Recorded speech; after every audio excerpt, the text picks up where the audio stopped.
Hi, my name is Timothy King. This semester I'm doing an exploratory research project on the linguistic component of answering short answer questions, comparing ChatGPT performance to that of humans.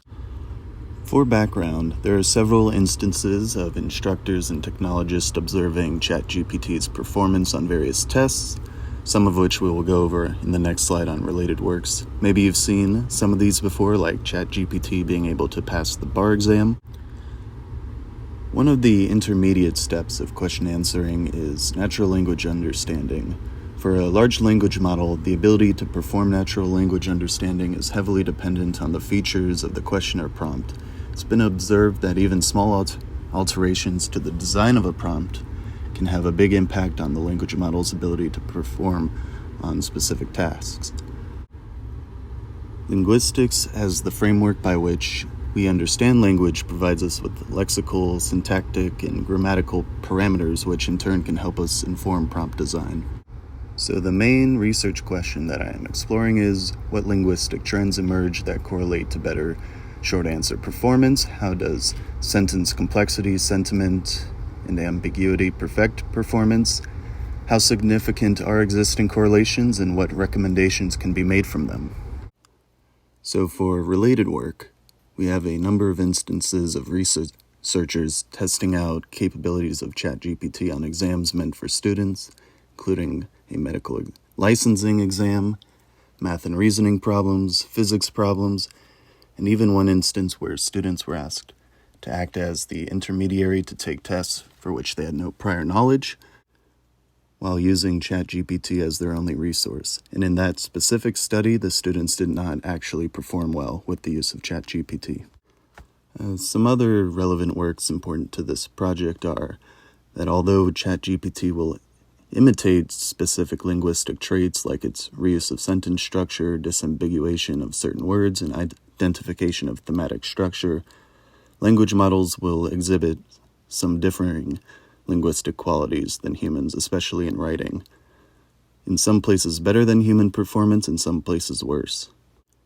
And features that are present in the writing of prompts can impact responses. For instance, ChatGPT will often produce longer responses to prompts that have negative sentiments. So given this, let's take a brief look at some of the linguistic features that have the potential to produce trends in this exploratory analysis. The first category of analysis is syntactic measurement, which deals with sentence-level analysis. These include sentence complexity, structure, and arrangement, as well as the length of a given prompt or test question. The second category is the lexical features. These are the word-level measurements. They include word frequency analysis, or more generally, the word popularity or rarity.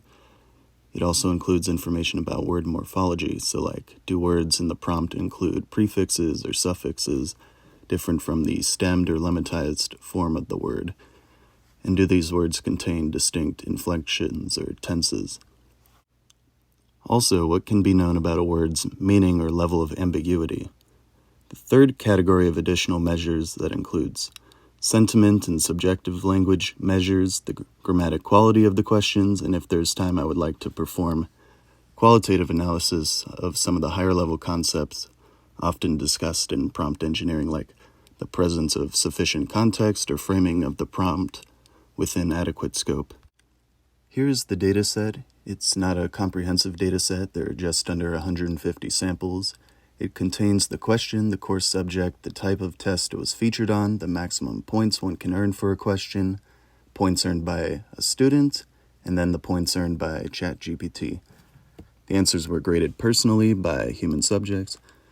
If we take a look at the first question, we can see that it is a logic problem from a discrete structures class, and both the human subject and ChatGPT received full marks on the problem.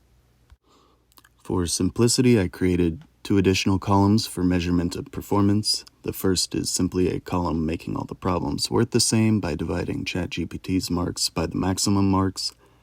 The second column was a measurement of comparison, measuring the difference in score for the human subject and ChatGPT, as shown in this formula. As a point of comparison, here are 2 graphs. The first shows ChatGPT's performance for each of the subjects in the dataset, and the second one shows the delta value, where less than 0 means poorer in comparison to human, and above 1 means better than the human subject. There is some overlap between the two graphs, but they are definitely not one-to-one. Maybe more notably, we can see that ChatGPT scored quite well on most questions, which will definitely be important to discuss in the later analysis sections. The first piece of analysis that I have to show is for the sentiment analysis. Here I measured sentiment polarity of the questions using spaCy and TextBlob NLP libraries. I then graphed this sentiment measure by the delta values to see if I could visually see any patterns. There's generally a normal elliptical spread of the data, with some exception, which is more clear to see with this contingency table.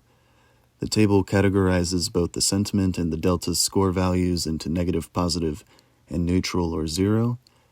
Here we can see that a question with a negative sentiment produced a worse score than human subject only one time in all the samples. And this is statistically significant in comparison to expectations. If we look at the ChatGPT scores without the human comparison, we also see only one instance where a negative sentiment produced a less than perfect score on a problem. Another sentiment measure I looked at was related to subjective speech. I again calculated this with spaCy and TextBlob. This measurement ultimately did not produce any meaningful correlations, and a visual inspection of the data confirms that there is no meaningful trends that might require additional analysis to uncover, nor is there a need to resample the data set to account for the skewing towards 0 values in this particular case. The next form of analysis is the quality of grammar. For this, I used the language tool Python's grammar checker that counts the number of errors per question, generally falling between 0 and 3 errors. For this table, we see a consistent distribution among perfect and non-perfect scores. This holds true for the average scores for each of the errors, and it's also consistent for the delta comparison as well. This suggests that minor grammar errors did not have a meaningful impact on the performance. Next, I looked at sentence length, simply counting the number of tokens per question. Here's a plot of the length to relative scores. There aren't any clear trends, but I did transform the data into a histogram because I noticed that smaller sentences might have caused more variance. That can be seen a bit in the plot showing the sentences between 4 and 8 words, but this was not found to be statistically significant, so it can't be a proven trend of the data. Lexical diversity was calculated using the MTLD method that regularizes itself against the length of the text, but this particular linguistic feature showed no evidence of having a relationship to the test scores. Sentence arrangement was measured by classifying each of the questions into one of 4 groups: loose, cumulative, balanced, or periodic, that describe where in the sentence the main ideas are located. For loose and cumulative sentences, the scores were lower than average, but these were also the least frequent sentence arrangements, and the results were nowhere near statistically significant with a p-value of 0.4. Word popularity and frequency metrics were applied using Google's Ngram Viewer Tools data. This analysis displayed a weak positive correlation, but this is mostly negligible. The final 2 types of analysis I have are the morphology feature counts and syntactic complexity. Morphology changes were counted using NLTK's stem and lemmatization tools, and following the Herbold paper, I calculated a measure of syntactic complexity using spaCy. After graphing this data, I immediately recognized the similarity to the token count graph, and their apparent correlation makes sense. The more words means more word changes on average, and similarly for sentence complexity. So for these measures, I mostly looked at them relative to their token lengths. For morphology changes, here they are grouped into 3 categories based on the number of changes per word. There's a slight negative trend visually that can be seen a little more clearly with the average score values, but by correlation tests, this occurrence does not have a small enough p-value for it to be proven as a trend of the data. The syntactic complexity measure was also split into categories, and there's one small outlier for the overall scores, but as we can see here, this also was not meaningful enough to be statistically significant.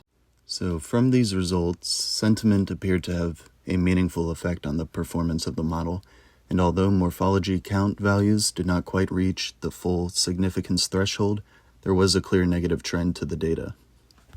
For other measures like grammar error counts, sentence length, and lexical diversity, there appeared to be no impact to the model's performance. And for other categories like syntax complexity, there remain slight trends or anomalies that are worth exploring further in the future. A key takeaway for educators and students is to be aware of the effects that prompts and interactions with polarized sentiments can have on performance, even if they are accidental.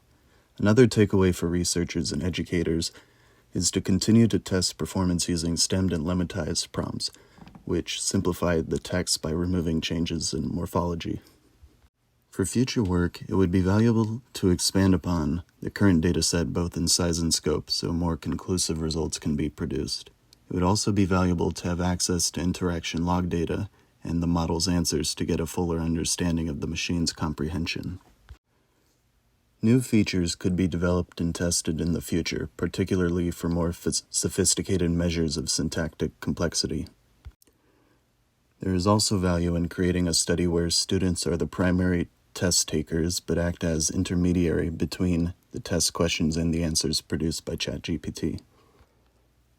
And here are my references. That concludes my presentation. Thank you for listening.